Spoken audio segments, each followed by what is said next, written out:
Hey guys, Andrew, welcome back to the channel. So guys, I'm going to jump into it. So guys, this is another one about safety with a disability. And now there is so many complex things around safety with a disability. When you think about safety, there's actually some other things that people with a disability need to think of that are over and above the protecting yourself, protecting your belongings, and protecting your housing. Because if you are a participant on the NDIS, you will have people coming in and out of your home depending on your situation, either caregivers or support workers, or they will be embedded into your housing. And it is human nature that you're not going to get on with all of them as well. And this is going to be very tricky to manage. So, guys, I know I've done emotional safety as a person with a disability, but I just wanted to retouch on that one and retouch on personal safety and personal boundaries because this is another thing that I see that support workers often, and I'm not trying to characterize at all, but often younger support workers are much more across this than older ones. So now we just want to dive into what is consent. So consent is a concept, and we would have heard this talked about a lot when Me Too first came through. So consent is the concept that your body is your own, what you do with it is your own business. People who want to touch it in whatever manner need to ask your consent. So that might be a one off. So if you need help showering, are they doing that in a respectful and dignified manner? Do they ask? Do they give you choice and control? That might be, are they going to use a washer? Are they going to use a loofah? Are they going to use soap? Are they going to use body wash? Giving you a choice in what clothes you want to wear. But if you want to wear a short dress in winter weather, like it's Arctic in Toowoomba, where I'm located at the moment, maybe redirecting that choice. So in that you've got someone coming into your bedroom. So them asking permission to enter your space, whether that be a bedroom, whether that be dining room, but giving you that little bit of choice and control. So that might be sitting down on a Sunday doing your groceries. It is also respecting your budget and not going over your budget, causing you financial stress.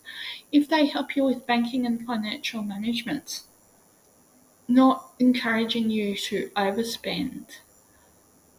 Having consent is a really important thing. And now, if you use a mobility aid and you need help getting around, this one becomes a whole different ball game. So, guys, for those of you who are able-bodied and follow the channel out of education, hi, you guys are so welcome here, and thank you.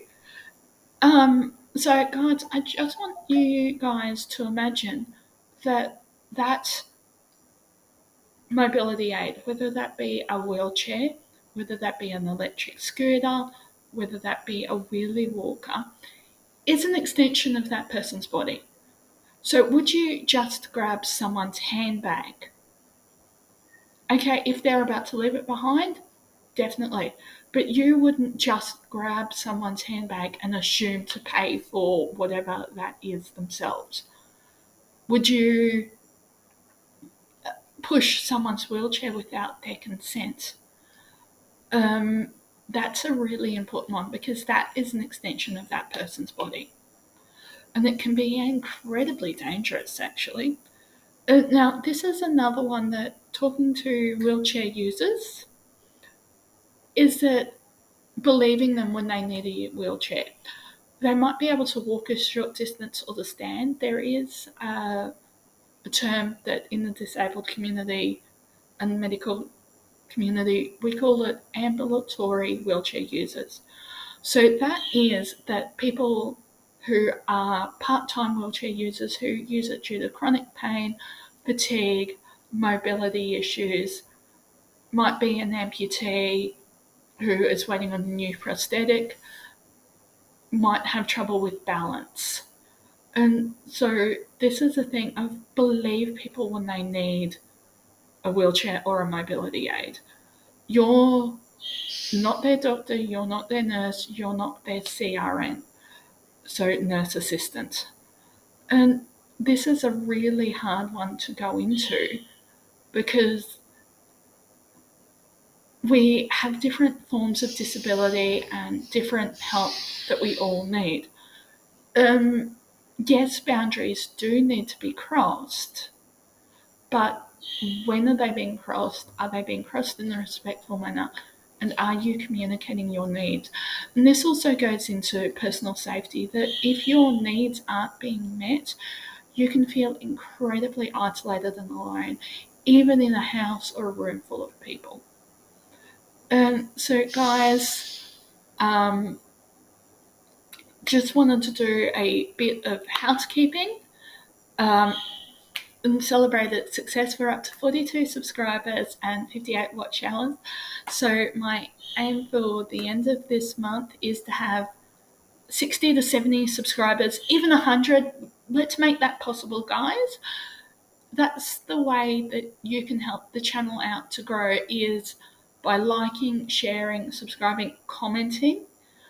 And also, let's get up to 60 to 100 watch hours. So that is really important moment that we look at those watch hours. And guys, also I will be doing another video. In Australia, we don't celebrate it as much, but for my American viewers, I will be doing one on Disability Pride Month, what it is, where it originated from, and what movements actually originated from it that unfortunately have been politicised. So there are a few things that I do believe, and correct me in the comments if I'm wrong, I'm always open to learning, that the body positivity movement came out of this. It has unfortunately been politicised. The All Lives Matter movement as well. Because when it comes to activism and things like that, the disabled people or people with a disability are often left behind in really important conversations. So, guys, and also I will be doing another health update video. I see that a lot of you guys are very concerned that my white blood cells are still up. Guys, know that in Australia I do have health insurance. So, guys, but if you wanted to financially help, some of you guys reached out and asked. I do actually have a Patreon. You can find me as both a creator and a contributor over there. So that's the best way you can help. If you can't afford to financially donate, by liking, sharing, commenting, getting up to a point where I can monetize the channel and unlock the live streams, unlock a few things like that, would be awesome. And guys, I'll see you in the next video.